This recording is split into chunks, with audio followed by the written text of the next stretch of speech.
valideynlər çalışmalıdır ki, uşaqları ilə maksimum emosional bağ qursun. Yəni mənə görə ən böyük ciddi problem bundan qaynaqlanır ki, uşaqlarla nə qədər ki emosional bağlılıqları zəif olur, bir o qədər də uşaqlarından qopmuş olurlar.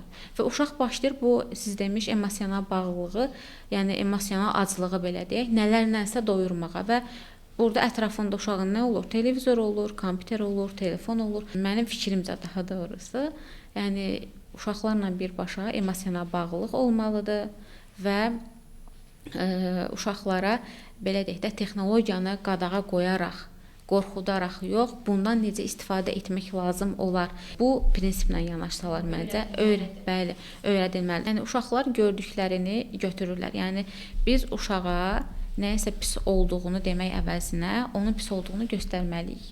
Yəni uşaqlar belə deyək də eşidərək yox, görərək öyrənirlər. Yəni mən övladıma telefonun zərərli olduğunu desəm, yəni vurğulasam ki, telefon zərərlidir, sənin sağlamlığına zərərlidir, sənin inkişafına zərərlidir, uşaq onu başa düşməyəcək. Amma mən özüm telefonu istifadə etmirəm, kitab oxuyuramsa və yaxud da hər hansı bir belə deyək də faydalı fəaliyyətlə məşğul oluramsa, uşaq artıq görəcək ki, mənim artıq anam da telefona baxmır, valideyn atam da telefona baxmır, baxsalar da ondan nələrsə öyrənirlər.